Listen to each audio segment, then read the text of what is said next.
rama, que es el saber, y la tercera rama, que es el hacer.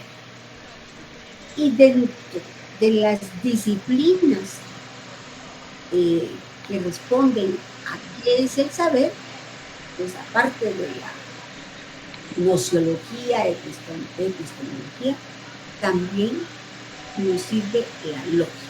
Y eso es lo que nosotros vamos a ver en este momento. Bueno, si tienen alguna pregunta, jóvenes, por favor, no se queden callados. Muchos de los que se quedan callados son los que se han sacado notas muy bajas. Entonces, por favor, pregunten. A mí me gusta que pregunten. Muy bien. Pasemos a la definición de lógica. Se llama lógica a la disciplina encargada de estudiar las leyes y formas del pensamiento. La disciplina es la disciplina que se encarga de estudiar las leyes y las formas del pensamiento. También la lógica se encarga del estudio de los métodos y principios que se usan para distinguir el razonamiento bueno, si ustedes quieren el razonamiento correcto, del razonamiento malo o incorrecto. Entonces ya tenemos, ¿verdad? Que si la lógica es la encargada de estudiar las leyes y formas del pensamiento, ¿ya? También estudia los métodos y principios que se usan para distinguir el razonamiento bueno, correcto, del razonamiento malo o incorrecto. Eso lo vamos a ver nosotros en el transcurso de las lecciones. Bueno, esta rama de la filosofía construye normas para la investigación científica y suministra un criterio de verdad. Quiere decir que es muy importante para el conocimiento. Por lo tanto, enseña a razonar correctamente y a buscar la verdad con orden, con facilidad y sin error. Además, estudia la estructura del pensamiento con el objetivo de descubrir las leyes o principios que se requieren para la validez del mismo. Bien, esta es la teoría, esto es lo que nos dice Cohen de lo que es la lógica. Pero quiero adelantarles que nosotros vamos a tener mucha práctica para que se vayan dando cuenta de cómo aplicar la lógica a todo esto que es la teoría. ¿De acuerdo?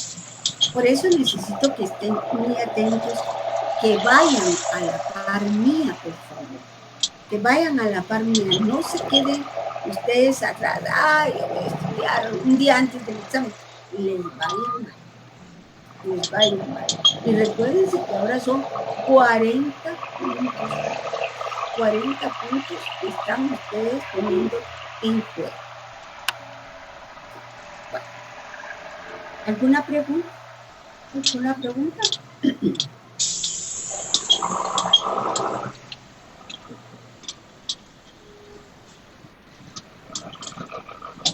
¿No?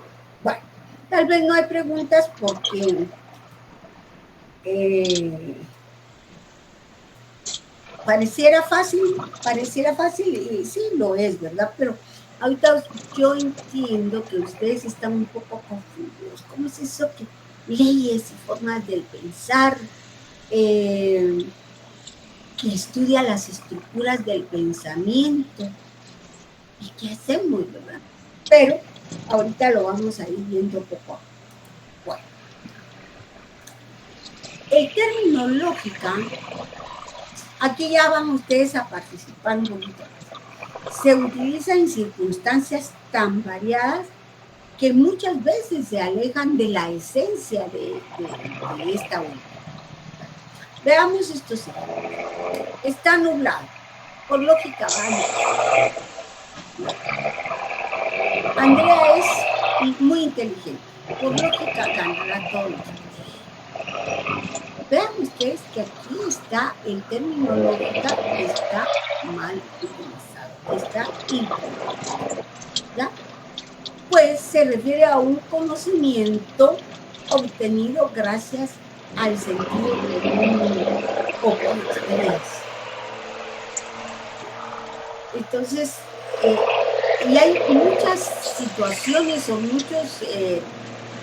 muchos aspectos que nosotros los conocemos por sentido común. Por ejemplo, un niño por lógica tiene que crecer, pero es que eso es un conocimiento que ahí no entra la lógica, ese es puro sentido común. Y les voy a poner a ustedes un ejemplo. Les voy a poner un ejemplo. ¿Ya?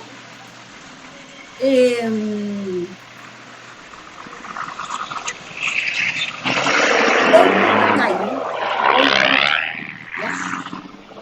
Cuando veo que hay una cáscara de banano a media banqueta. ¿Ya? ¿Cuál será el sentido común? ¿O será lógica la que empleo ahí? El sentido común de pasar a un lado, no pararme encima de la cáscara, digo yo. Sí, muy bien. Sí. La lógica, digo yo, porque sabemos por lógica que si nos paramos en una cáscara de banano nos vamos a caer. No necesariamente, Jenny. No. Sería que la experiencia o el conocimiento que ya tenemos, porque pudo haber pasado que pasamos por ahí, nos resbalamos y decimos, lo volvemos a ver, ya no pasemos por ahí porque me voy a caer. Pero también el sentido común me indica que la cáscara de banano no surgió así por así, pues. Alguien le tiró, ¿sí o no? Sí. No nació de la banqueta, sino alguna persona la tiró, a propósito o no, pero la tiró. Y eso es puro sentido común. Como sentido común es pasar al lado de la cáscara para no resbalarme. ¿Sí? Entonces, vean ustedes que ahí, por lógica, alguien la tiró, no, está mal utilizado. Es el sentido común. Entonces, por eso hay que tener mucho cuidado de no utilizar la lógica en lugar de, y lo que estamos utilizando es el sentido común. Sí, Antonio. Buenas noches, licenciada. ¿Lógica y sentido común son sinónimos o antónimos? No. Mire, el sentido común es el que usted emplea cuando actúa porque ya tiene un conocimiento anterior. Por ejemplo, va a llover, por lógica voy a llevar sombría. No. Eso es un sentido común. Si usted ve que está empezando a llover, el sentido común a usted le indica que debe llevar un paraguas o una sombría. Pero ya vamos a ver lo que es lógica para que le quede más claro que no son ni sinónimos ni nada de todo esto. ¿Sí? Bien, seguimos.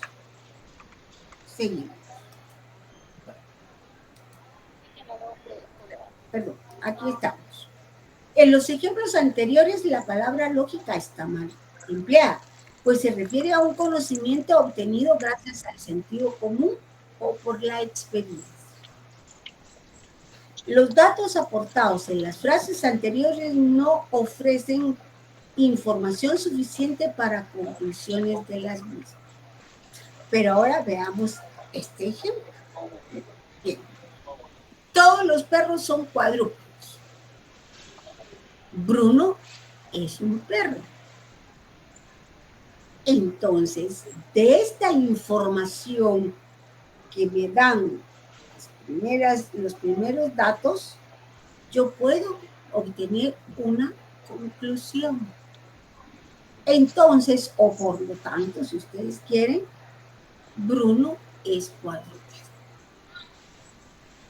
Y este razonamiento sí es lógico, porque la conclusión se desprende o se infiere de la información emitida antes, o lo que ustedes saben, como han oído muchas veces, se llaman premisas, las premisas. Entonces, la lógica no se encarga de que una afirmación sea cierta o no la sea en la práctica. A la lógica solo le interesa el aspecto formal.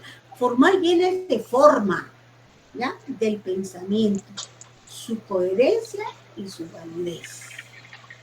Que sea válida y que sea coherente. Bien. ¿Alguna duda? ¿Alguna pregunta? A ver. Sí, Nínive. O sea que el razonamiento lógico sería como un sistemático, digámoslo así, y el sentido común sería como la intuición o algo así. Sí. Muchísimas gracias, licenciada. Tal vez no tanto la intuición, sino que usted por experiencia adquiere conocimientos. ¿Ya? Entonces, usted ha adquirido el conocimiento porque un día se quemó con una plancha. ¿Sí? Entonces, Nínive, usted ve una plancha que está conectada. Entonces, usted dice, por lógica, yo no voy a poner otra vez la mano. Y ahí está mal empleado, porque ahí su experiencia hace que usted tenga ese sentido común. ¿Me explico? Pero con el razonamiento, como el que estamos viendo, usted se va a dar cuenta de que ahí sí la conclusión se desprende de la información dada antes. Por ejemplo, todos los seres humanos son racionales.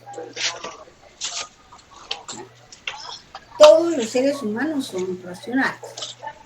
Federico es un ser humano. Entonces, ¿qué puedo inferir? Si Federico es humano, quiere decir que entonces todos los seres humanos son racionales. Y que no, Federico es un ser racional. Sí, Ana Karenina, porque yo le dije, lo primero es que todos los seres humanos son racionales. Federico es un ser humano, entonces lo que dijo Laura es que Federico es racional. Yo puedo inferir esa conclusión porque estoy recibiendo información anterior. Por eso puedo sacar esa información, esa conclusión. Entonces, ahí sí utilizo la lógica. Antes de Ana Karenina, mañana es el examen, ¿no? Ok, gracias, licenciada. ¿A qué hora? A las 8. A las 8. ¿Oye? Muchas gracias. Carol y luego Fabián. Buenas noches, licenciada, con una pregunta.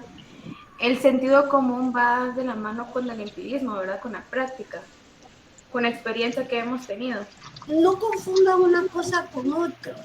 Es cierto, la experiencia, el empirismo, el sentido que es lo que a nosotros nos sirve cotidianamente. ¿Ya? Me levanté tarde, por lógica, va a decir, voy a llegar tarde. Si yo me levanto tarde, el sentido común me indica, pues, que voy a llegar tarde a mi trabajo. ¿Sí? La lógica, por eso les digo, vean este ejemplo, ¿ya? En donde de las premisas son las que me están dando información para que yo infiera la conclusión.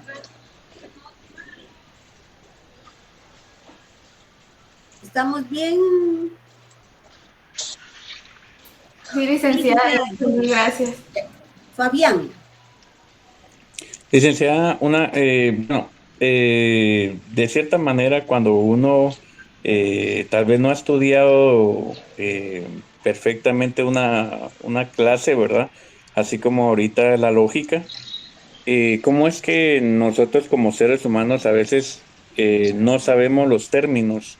Porque si, como usted está indicando, de que uno a veces dice, digamos, pasa esto, por lógica me va a pasar eso, pero uno lo confunde y como usted dice, es el sentido común, pero uno oye o lo confunde como lógica, digamos, dice, lógicamente me va a decir esto, lógicamente me va a pasar esto porque pasa esto, pero sí, de cierta manera uno confunde la lógica con el sentido común, ¿verdad? Exacto, así es. Gracias, Pero a licenciado. mí lo que no me interesa ahorita es el sentido común, a mí me interesa que ustedes entiendan un razonamiento lógico, en donde hay unas premisas y de esas premisas voy a inferir la conclusión. ¿Sí? Bien, Brenda. Perdone, licenciada, fíjese que hay unos compañeros que están pidiendo acceso. Solo una persona, Brenda. Va, gracias. Perfecto, seguimos.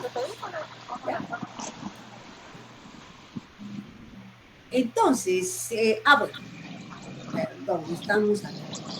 Este razonamiento es lógico porque la conclusión se desprende de la información emitida antes. ¿Ya? Repito, la lógica no se encarga que una afirmación sea cierta o no. ¿Ya? A esta disciplina solo le interesa el aspecto formal, por eso se llama lógica formal, ¿no? Del pensamiento, su coherencia y su validez. Por lo mismo, esta es una de las deficiencias que se le advierten a la lógica formal, ¿verdad? Porque solo trabaja con ideas abstractas y no se preocupa por verificar su validez en la práctica. Y vamos a ver este ejemplo. Todos los cavernícolas son extraterrestres. Pedro Picapiedra es un cavernícola. Por lo tanto, Pedro Picapiedra es extraterrestre. Fíjense que este planteamiento lógicamente es válido. Aunque no exista ni Pedro Picapiedra ni se haya podido demostrar la existencia de los extraterrestres. Entonces, pero el razonamiento en sí es válido. Está bien planteado, por decirlo así. Bien. Si quieren, pasemos a la otra diapositiva y cualquier duda me la ponen. No, perdón. Entonces, no sé si tienen... Esto lo vamos a seguir y lo vamos a seguir trabajando. No crean ustedes que aquí nos vamos a quedar... No, esto... Hay un capítulo de razonamiento, pues, la lección número 7, vamos a ver, razonamiento. La lección 8 y la lección 9 es el silogismo, que no es más que un razonamiento. Así que por esto ahorita solo entiendan, ¿ya?, que cómo se plantean, pues, los razonamientos. No sé si tienen alguna pregunta, jóvenes, antes de pasar a los principios lógicos supremos. Sí, Astrid. Licenciada, ¿se podría decir entonces que la lógica es, digamos, a una conclusión que llegamos a través de un análisis? A través de información que nos proporcionan las premisas. Recuérdense que, miren, les voy a explicar. Cuando un abogado, ahorita la atiendo yo, cuando un abogado está defendiendo a su cliente, entonces va a presentar una cantidad de pruebas, ¿ya? Y todas esas pruebas le van a servir a él para sacar una conclusión. Y la conclusión, por ejemplo, si al cliente se le está culpando de haber matado a una persona y el abogado presenta todas las pruebas de dónde estaba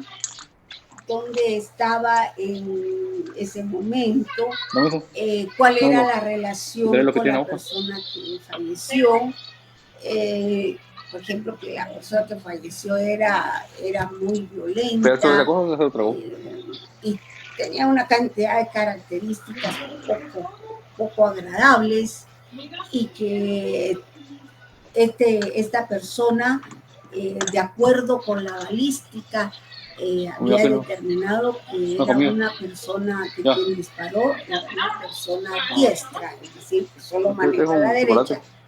Y entonces y la persona acusada es zurda.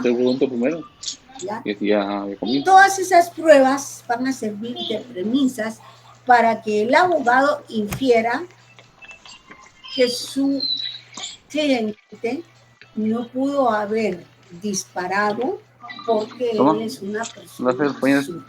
Además, se encontraba, según testigos, en un departamento en el momento del asesinato, o él se encontraba en otro lugar, según testigos que ha presentado. Pero ¿de dónde sacó él la conclusión de toda la información que presentó antes con el juez?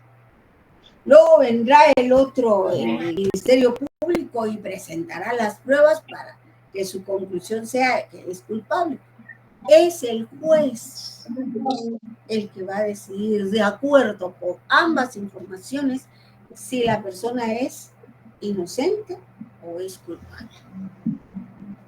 Lo que les quiero decir es esto. El juez no puede decir es inocente, es culpable sin una base.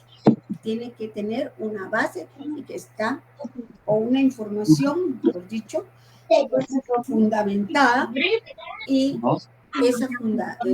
esa información está en las premisas.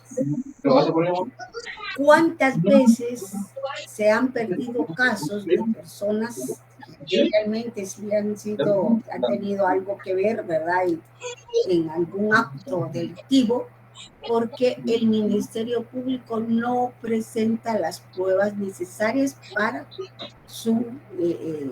para que sea declarado culpable? Pues eso es la lógica. Y lo que les estoy diciendo es cómo la van a aplicar en lógica jurídica. ¿Sí?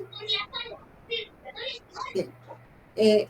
Yo creo que Jenny quería levantar la mano, o levantó la mano, perdón. Gracias, licenciada, me quitó la duda. ¿Sí? Sí. Muy bien. Perfecto. Bueno, seguimos. Como les digo, ahorita ustedes están un poquito asustados, pero esto es lo más bonito. Esto es bonito y ya vamos a hacer ejercicio. Eso es lo más importante. Bien. Entremos a ver los principios lógicos supremos. Se entiende por principios lógicos supremos a conocimientos tan evidentes que no puede discutirse y que tampoco necesita ser demostrados. ¿Ya? Por medio de ellos se fundamenta toda la actividad lógica, aunque son extraídos de la realidad concreta, Por lo tanto, son elementos ontológicos. Recuérdense que la ontología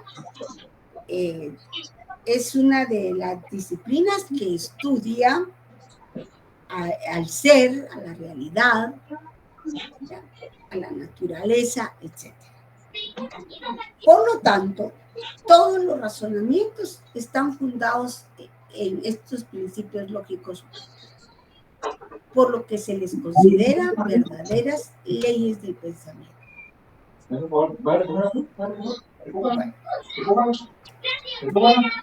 Veamos, vamos a pasar. Y el primer principio es el principio de identidad. Aquí quiero participación, pues, ¿ya? En el mundo no existen dos cosas perfectamente iguales. Todo lo que existe solo puede ser idéntico a sí mismo. ¿Ya? Se dice lo mismo del mundo de las ideas. No existen dos conceptos iguales. Estamos tratando de limpiar y tratando de ensuciar. Y todo cuanto existe es único y diferente a los demás. Y usted me dirá, ¿y los gemelos idénticos son iguales? ¿Qué creen ustedes? Cambian en algunos aspectos, licenciada. Pongamos, las huellas dactilares son únicas en cada ser humano. Ajá. Entonces ya no son iguales. No, licenciada. Viviana, Zulma y después Ana. Y eso le iba a decir que, digamos, tal vez físicamente más de algún rasgo va a ser diferente y aparte pues también la forma de ser de cada uno, ¿verdad? Siempre va a cambiar. Zulma. Buenas tardes, licenciada y compañeros. Sí, pues mi opinión es casi similar porque pueden tener, físicamente se pueden parecer, por la identidad de cada uno, pues va a ser diferente, ¿verdad? Con sus rasgos, con su comportamiento y sus actitudes, licenciada. Muy bien. Celeste y después Nínive. Mi punto de vista es que tal vez sea o sea, por ejemplo, son muy similares también en lo físico, pero tal vez en la forma de pensar, sus ideas sean muy diferentes. Yo conozco a unos gemelos, díganle que son muy idénticas, pero tienen muy tienen una gran diferencia de pensar, muchas opiniones muy diferentes, les gustan los colores diferentes y todo, ¿verdad? Entonces ese es mi punto. Gracias, Celeste. Sí. Nínive. Pues para mí los gemelos pues son parecidos, digámoslo así, pero no son idénticos. Podrían tener la misma fecha de nacimiento, pero siento que lo caracteriza como individuo único es la forma en que se expresan o su forma de ser. Así, Celeste.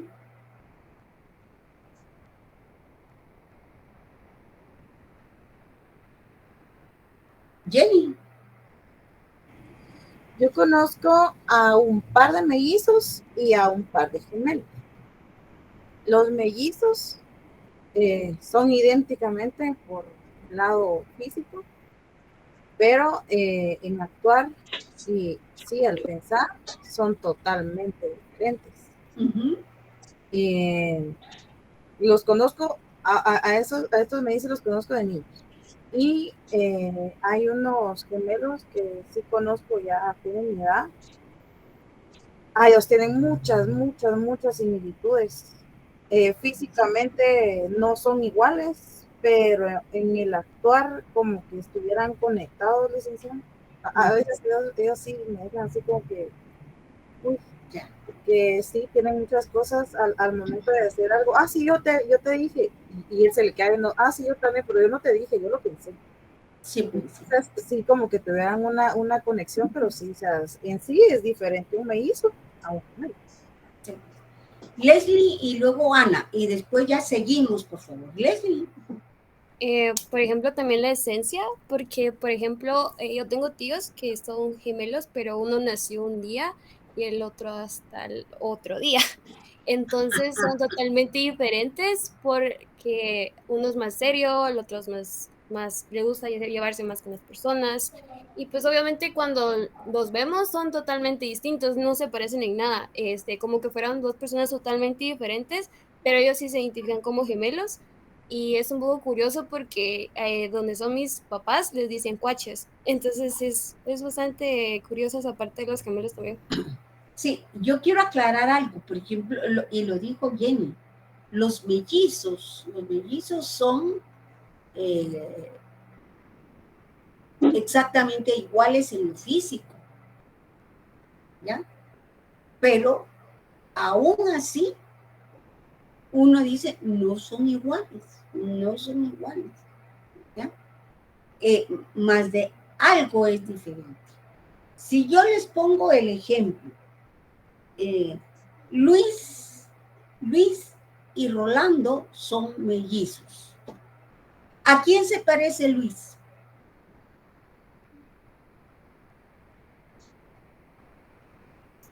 A Rolando. ¿A quién? ¿A quién se parece a Luis? A nadie. Entonces, puede ser a su mamá o su papá. No. Luis se parece a él mismo. A él mismo. Luis se parece a él mismo. ¿Ya? Y esto es lo que nos indica este principio. Que dice, se dice lo mismo. Bueno, ya. Las cosas tienen algo que las identifica y además las diferencia del resto.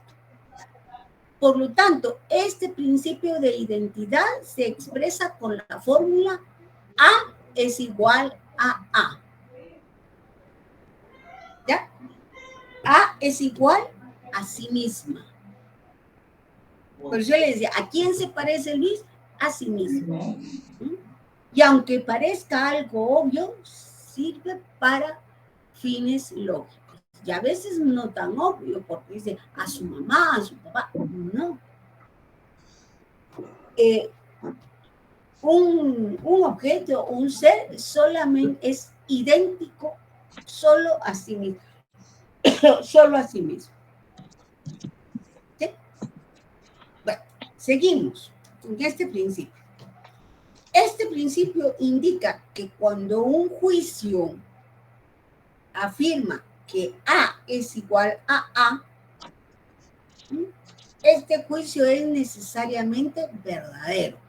Podemos cambiar A por cualquier objeto. Por ejemplo, si yo a la primera A le pongo manzana, ¿cómo podría ser el juicio?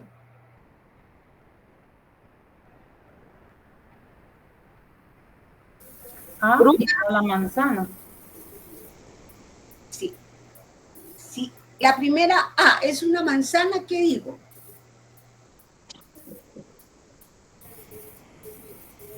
Es una manzana. ¿Qué es una fruta? ¿Fruta? No, joven. Manzana igual Es una manzana. Igual a A. Una manzana es igual a una manzana. A una manzana, porque es A. Ajá. Es igual a una manzana. Fruta ya sería otro término. Lo mismo que Luis es igual a Luis. Rolando es igual a Rolando. ¿Ya? Jenny es igual a quién? A Jenny. Solamente. Y a ese se le llama principio de identidad. ¿Sí? En la práctica, cada A se sustituye. La primera por un concepto dado y la segunda por los rasgos que definen a dicho concepto. Veamos esto. Veamos. Estudiante es igual a estudiante. Pero yo también puedo decir estudiante igual persona que cursa estudios en un establecimiento de enseñanza. ¿Cómo se le llama a la persona que cursa estudios en un establecimiento de enseñanza? Estudiante. Estudiante. Estudiante. Es como la definición, ¿verdad?, de dicho concepto. ¿Sí? Igual podemos, entonces aquí tenemos estudiante igual persona que cursa estudios en un establecimiento de enseñanza. No podría ser de otra manera. Y veamos esto. Como puede verse, ambas representaciones de A son idénticas, de manera que pueden intercambiarse. ¿Ya? Por eso la fórmula A igual a A indica que dos conceptos pueden ser idénticos cuando sus características lo son. Repito, la fórmula A igual a A indica que dos conceptos pueden ser idénticos cuando sus características lo son. Por lo mismo, tenemos dos conceptos que, aunque expresados de forma diferente, nos remiten a la misma realidad, como en el caso este, ¿verdad? Estudiante aquí es expresado de forma diferente, pero es lo mismo que estudiante. Y yo podría intercambiarlo. La primera A podría ser persona que estudia, persona que cursa estudios en un establecimiento de enseñanza igual a quién. Estudiante. Estudiante. Perfecto. ¿Sí? Perfecto. ¿Bien? Este principio, el principio de identidad, es la base de todo desarrollo lógico. Toda realidad solo puede ser idéntica a sí misma en el momento en que se la piensa. ¿Sí? Bueno, ya vamos a tener, Ana, cuénteme. Gracias, licenciada. Entonces, perdone, entonces podemos suponer que, digamos, nace una persona y esta persona obviamente es un bebé, pero aún ahí, o sea, según mi lógica, aún él no ha desarrollado una identidad total. Me da curiosidad el hecho de que una persona a qué edad tenga desarrollada la identidad, porque yo sé que en algunos términos, por ejemplo, la identidad a veces la da el padre, la da la madre, y uno va siguiendo eso, pero me da un poquito de curiosidad. No. Vamos por otro lado, Ana. ¿Ya? Sea principio de identidad. Un bebé igual a que un bebé, pongámosle un nombre. Un bebé, Roberto, lo vamos a llamar este bebé Roberto. ¿A quién es idéntico Roberto? A Roberto. A Roberto. A sí mismo. Sí, exacto. A Roberto. ¿Sí? No pensemos en que la identidad da la mamá. Todo es igual a sí mismo. No puede ni siquiera, con la excepción, ni siquiera al hermano, al mellizo, al gemelo, no. Solo a sí mismo. ¿Ya? Ana Baltasar es idéntica a Ana Baltasar. Ana Baltasar. Así es. ¿Ya? Pero hay otra Ana Baltasar y vive allá en América del Sur. Pero será otra Ana Salazar. Usted es idéntica a sí misma, así como Jessica es idéntica a Jessica. Ese es el principio de identidad. ¿Ya? ¿Me quedó claro? Sí, licenciada, gracias. Sí, licenciada. Bueno. Ahora tenemos el principio de no contradicción y de tercero excluido. El principio de no contradicción es derivado del anterior y señala que algo no puede ser y no ser al mismo tiempo. ¿Eh? Y se expresa con la fórmula A igual no A. Veamos. Un virus puede ser de la clase corona o no serlo. Yo tengo mi duda porque en el libro dice, señala que algo no puede ser y no ser al mismo tiempo. Va, ya, estamos bien. Listo. Ejemplo, un virus puede ser de la clase corona o no serlo. No podría ser a la vez y no ser corona. Es decir, o es o no es, pero no, en el mismo momento no puede ser y no ser. ¿Ya? Ahora, veamos cómo se aplica al pensamiento. Si tenemos dos juicios, en uno de ellos se afirma algo, ¿ya? Y en el otro se niega lo mismo, uno de los dos necesariamente es verdadero y el otro es falso. Y antes de pasar al ejemplo, emitamos un juicio. ¿Ya? Por ejemplo, yo voy a decir, Rosa Marlene es alta. ¿Cuál sería el otro juicio que tendría que emitir? Un no. Que no es alta. Rosa Marlene no es alta. Rosa Marlene no puede ser alta. No es alta. ¿Ya?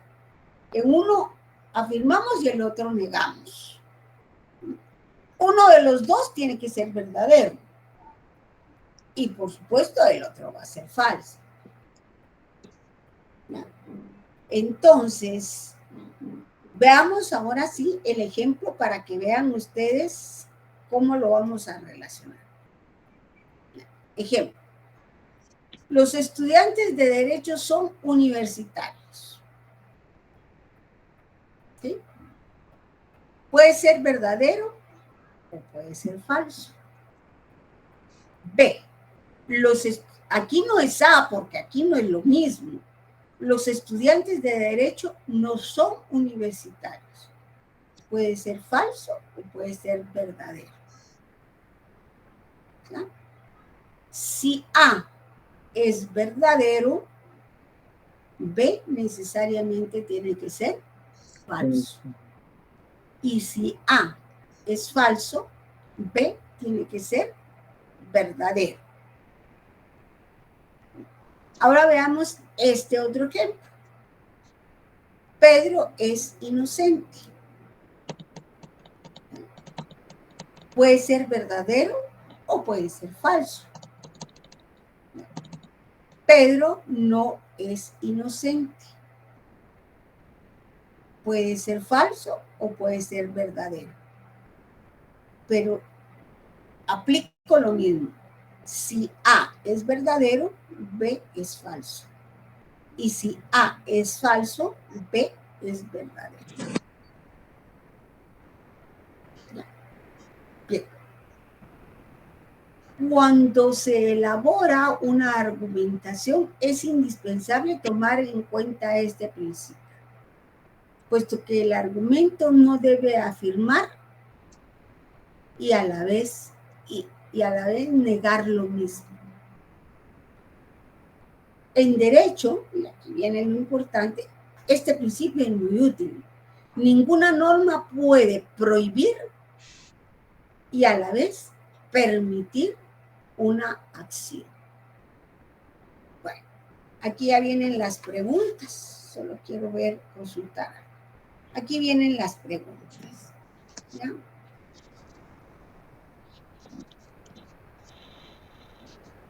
Escucho. Escucho. Sí, a ver. Sí, Anthony. Si un cura, no, es que tengo una duda. Si un policía de día, si un policía de día hace su labor y de noche es ladrón, ¿podría decirse que es un ladrón vestido de policía o un No. policía vestido de ladrón? No. ¿Ya? Entonces, por ejemplo, Serapio es policía de día. Eso es lo que usted dice, ¿eh? Y el juicio B es: Serapio no es policía de día, tendría que ser así.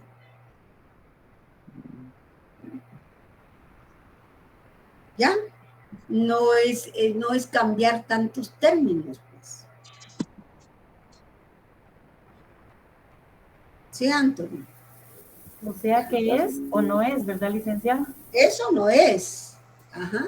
¿Es delincuente o no es delincuente? Astrid, por favor. Licenciada, yo tengo una duda. Por ejemplo, en los ejemplos que usted nos puso, que dice los estudiantes de Derecho son universitarios, pues ahí sí puede entrar una respuesta lógica, pues porque la carrera solo la dan en la universidad. Pero en el segundo ejemplo, por ejemplo, cada quien podría tener una opinión diferente. No, por favor, Astrid, no lo veamos en el aspecto, pero estamos tratando de lógica formal. Aquí hay dos juicios, que pueden ser verdaderos o pueden ser falsos. ¿Ya? Entonces, el principio dice: los estudiantes de Derecho son universitarios.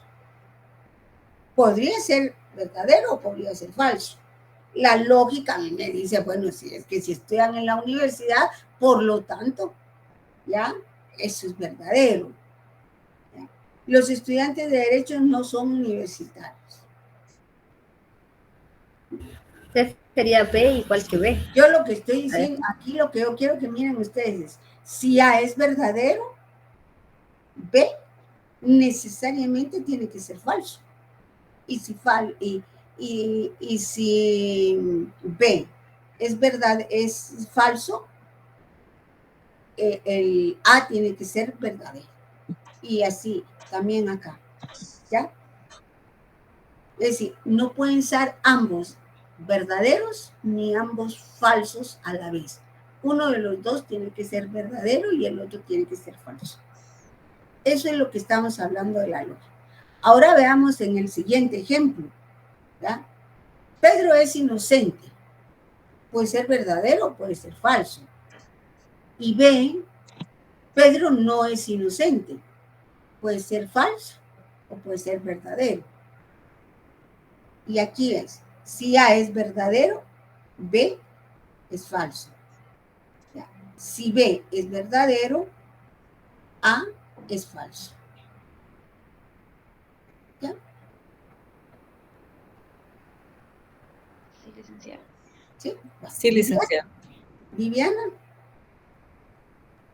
Gracias, licenciada. Perdone, lo que yo entiendo es, digamos, en un juicio, o tiene que haber un culpable y tiene que haber un inocente. Entonces, de esto se trata de identificar quién es la persona que está mintiendo, para tener, digamos, la argumentación de quién es la persona que está mintiendo en este caso. Es que aquí no se trata de mentir o no, es que estamos hablando de las formas del pensamiento. Ya, Viviana, aquí no se trata de que vamos a mentir o vamos a decir la verdad, eso es otra, ¿ya? Sino que si Pedro es inocente, ¿ya? Entonces, o puede ser que Pedro no sea inocente. Ese es el juicio de no contradicción, que no puede ser y no ser a la vez.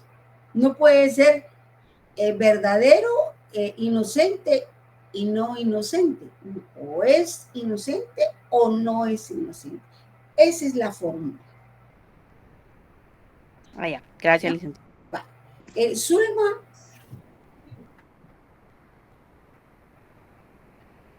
Zulma. Sí, licenciada, perdone. Sí, en este caso yo estaba verificando por acá y estaba leyendo un poquito sobre lo que usted decía para poder entender mejor qué es la no contradicción. Y esto es como decir, para que tal vez nos quede un poquito más claro, es como decir blanco o negro, no puede ser beige. Sí, pues. O es blanco o es negro. O es negro. Para poder simplificarlo y quizás en términos de objeto, como podemos decir como un árbol, no puede ser otra cosa que no sea un árbol, porque simplemente va a ser un árbol, o sea, la redundancia, ¿verdad? Esa es la lógica que usted quiere que Y nosotros ese es el lleguemos. principio de identidad. Y recuérdense que de este se deriva el principio de no contradicción. Correcto. ¿Sí? Eso era, licenciada, gracias. Gracias. Jenny, Jacqueline y Blendy. Licenciada, yo entiendo que, digamos, aquí está hablando de Juan, el juicio A sería Pedro es inocente, ¿verdad? Y B es no inocente, entonces a él lo pueden culpar por el delito de abuso y le impongan una pena de homicidio. Entonces él es culpable de abuso, pero no es culpable de homicidio. Sí, sí, Jenny, pero mire, por favor, no se vayan ustedes a confundir a los demás, porque eso ya sería en un juicio ante tribunales, ¿ya? Aquí solo estamos viendo el pensamiento, ¿ya? Diciendo, pero Juan es culpable, Juan no es culpable. Son dos, si es culpable o no es culpable, pero no puede ser culpable y no culpable a la vez. Ese es el principio de no contradicción, que no puede ser las dos a la vez. O es culpable o no es culpable. Lo mismo aquí, o es inocente o no es inocente, pero no puede ser inocente y no inocente a la vez. Ese es el principio de no contradicción. ¿Ya, Jenny? Sí, licenciada. ¿Sí? ¿Ahora sí? Bien. Ahora sí. Perdón, Jacqueline y Giovanni. Buenas noches, licenciada. No sé si logré captar bien la idea, pero este principio se aplica en una misma situación, sí, con los mismos elementos, por así decirlo, porque es lo que decía usted, los ejemplos que están dando los otros compañeros son como hablan en otras circunstancias. Sí. Por ejemplo, el del policía, que en el de día era policía y en la noche ladrón. Entonces ahí son diferentes circunstancias. Exacto. Entonces, este principio es aplicable en una misma situación. En una misma situación. Okay. Gracias, licenciada. Muy bien. Giovanni, por favor, ya, última intervención para poder seguir. Buenas noches, licenciada. Solo con una consulta, una pregunta. Si fuera alguna pregunta de un examen, ¿cómo usted la plantearía para que nosotros la pudiéramos responder? Vaya, y usted hace sus ejercicios de libro, Giovanni. Y ahí está cómo se le puede preguntar. Giovanni. Gracias. Bueno, muy bien. Vamos. Ahora veamos el principio de tercero excluido. Y va a ver que tiene relación con el anterior. Este principio se puede resumir en lo siguiente. Entre el ser y el no ser, nos existe una tercera opción. Repito, entre el ser y no ser, no existe una tercera opción. Por lo tanto, la tercera opción está excluida. ¿Y cuál sería esa tercera opción? En el ejemplo anterior, ¿Juan es culpable o no lo es? Y no existe la posibilidad de que sea medio culpable y medio no culpable. No existe esa tercera opción. ¿Ya?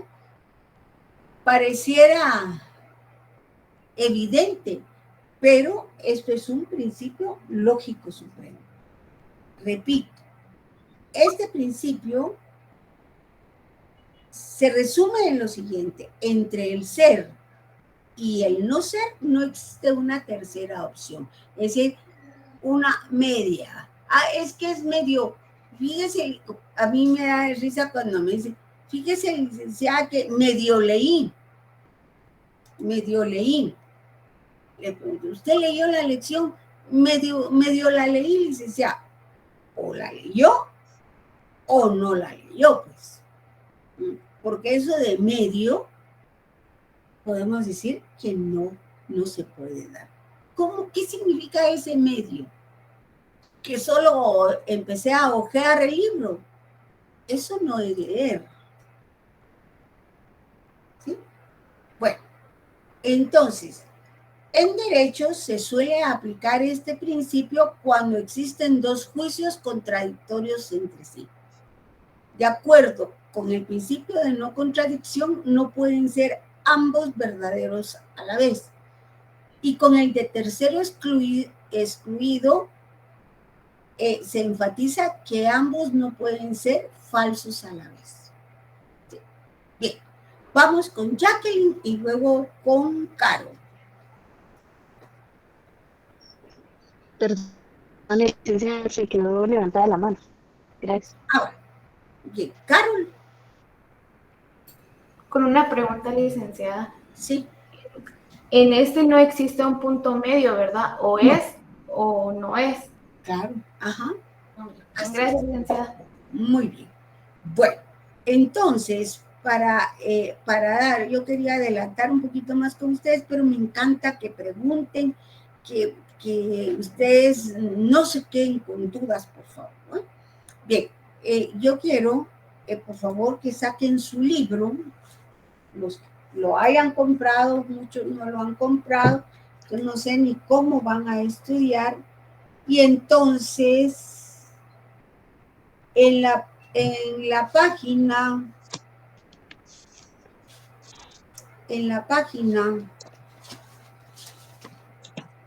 ahorita les digo,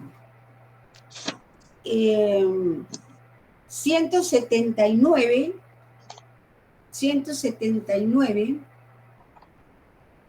a la 182 están las actividades, ¿ya? Por favor, puede, a ver, Carol, ¿tiene usted su libro? Sí, licenciada. Por favor, ¿puede leer la primera pregunta de la página 179? Sí. Razonamiento lógico. Soy un buen trabajador, por lo tanto me van a dar un ascenso. B. Me he portado bien esta semana, por lo tanto tendré buena suerte. C. Si todo número visible entre 2 es par y puedo dividirlo entre 24, 24 es un número par. D. Están pasando muchas noticias a favor del presidente, por lo tanto este canal es oficialista. ¿Cuál es un razonamiento lógico de esos tres? ¿A, B, C o D? La C. Para mí es la C. C. Ajá, la C. ¿Ya? Repita esto, Carol, por favor, el C. C. Si todo número divisible entre 2 es par y puedo dividir 24 entre 2, entonces 24 es un número par. La conclusión se desprendió de la información anterior. Bien, pasemos con, no sé si Nínive tiene el libro. Sí, licenciada. Va, por favor, la número 2. 2. Principio lógico supremo que afirma la imposibilidad de la existencia de algo más que ser o no ser. A. Identidad. B. No contradicción. C. Tercero excluido. D. Razón suficiente. ¿Cuál será? La C. La B. Es la B, no contradicción. No contradicción. No contradicción. No contradicción entre C y no ser. Ajá. Bien, pasemos. ¿Quién más tiene el libro? ¿Yo, licenciada? Por favor, Jenny. Y luego Viviana, ¿sí? La número 3 dice principio lógico supremo que señala: solo aquello que ha sido razonablemente demostrado puede ser dado como cierto. A. Identidad. B. No contradicción. C. Tercero excluido. Y D. Razón suficiente. Razón suficiente. La D, razón suficiente. Razón suficiente. Ah, es que no vimos el de razón suficiente. Sí. Sí. Viviana. La 4, ¿verdad? Se dice que los conceptos son como los átomos del pensamiento porque cualquier idea o pensamiento se construye a partir de conceptos. B, el cerebro está formado por células y estas por átomos. C, los conceptos no pueden ser divididos. D, los conceptos tienen la misma estructura que los átomos. Es la A. Es la A. Ya. Mire, Celeste, la última, por favor, porque en 3 minutos les voy a explicar el de razón suficiente. Miren, jóvenes, los 3 primeros principios son aristotélicos, ¿hoy? Pero existe un cuarto que es el de razón suficiente. Sí, por favor, Celeste. Número 5. Concepto de mayor extensión. No, ahí ya no, Celeste, porque ahí no vamos a llegar hoy. Perdón. Ok, ya, no tenga pena. Bueno, pasemos ahora al principio de razón suficiente. Les repito, los primeros 3 principios son aristotélicos y este fue dado por el filósofo alemán Wilhelm Leibniz en de 1646 a 1716. Consiste en que nada existe porque sí, sin una razón o causa que lo determine. ¿Ya? Este principio se manifiesta en 2 planos filosóficos. En el lógico, en tanto que es un razonamiento, y en el nociológico, en tanto que se refiere a la verdad de una afirmación. En términos lógicos, que es el que nos interesa, ¿verdad?, se refiere a que una afirmación solo puede ser válida si se fundamenta en razones aceptadas como válidas con antelación. Y veamos, después vamos a ver ejemplos, ¿ya? Además, dice, solo puede ser válido si no contradice razonamientos válidos previamente establecidos. Y el resultado de una investigación será aceptado por la comunidad científica si ofrece como fundamentos teorías científicas previamente aceptadas como válidas. ¿Ya? Una afirmación es válida si se obtiene por medio de la demostración. Y en lógica, demostración significa conclusión a partir de datos aportados por las premisas. De lo contrario, la conclusión no puede ser considerada como válida. Bien. En términos sencillos, este principio indica que todo lo que se da en la realidad existe porque tiene una razón o causa que lo determina. ¿Ya? Y vamos a ver estos ejemplos. Todos los seres humanos son racionales. ¿Sí?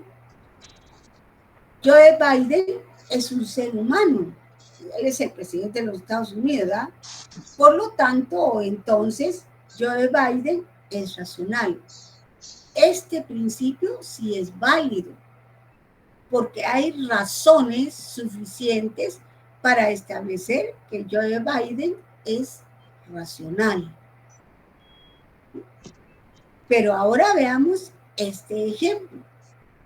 Muchos diputados son corruptos. Amílcar Pop es diputado. Por lo tanto, Amílcar Pop es corrupto. ¿Por qué creen ustedes que es inválido este razonamiento? Porque no son todos, licenciado. No son todos. No son todos. Solo dice muchos, pero no dice todos. Exacto. Así es. ¿Ya? Y él puede estar entre los que no son, ¿verdad? Ahora, si es todos, ahí no hay para dónde.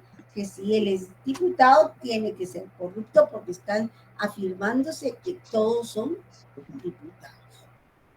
Bien, entonces, hasta acá nosotros tenemos los 4 principios lógicos supremos, que son el de identidad, principio de no contradicción, principio del tercero excluido y principio de razón suficiente. Bien. Con eso pueden empezar ustedes ya a llenar sus actividades, por favor, con letra clara, con bolígrafo, pues si es con lápiz, si yo no miro, olvídense de una vez ser. Ya, entonces, por favor, porque les voy a ir pidiendo sus actividades. ¿De acuerdo? Para que no se me vayan a juntar y toda última vez si lo hacen mal hecho. Julieta y después Juanita. Buenas noches, licenciada. La primera unidad, ¿cuándo la va a pedir? Ya les voy a indicar, Julieta, ¿oye? Yo les voy a indicar cuándo. Juanita. Juanita.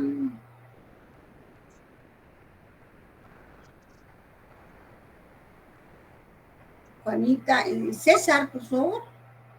Sí, licenciada, disculpe, solo podría repetir los 4 principios lógicos, disculpe. Sí, principio de identidad, principio de no contradicción, tercero excluido y razón suficiente. Esas están en su libro, César. ¿Usted ya tiene el libro o todavía no? Sí, licenciada, es que entré algo tarde a la clase, perdón. Muy bien. Bueno, entonces, jóvenes, les deseo muy feliz noche. Nos vemos el próximo viernes. Empezamos con el concepto. Hoy, por favor. Buenas noches, licenciada. Deseo muy feliz noche a todos. Feliz noche. Gracias, licenciada. Feliz noche. Feliz noche. noche. Feliz noche.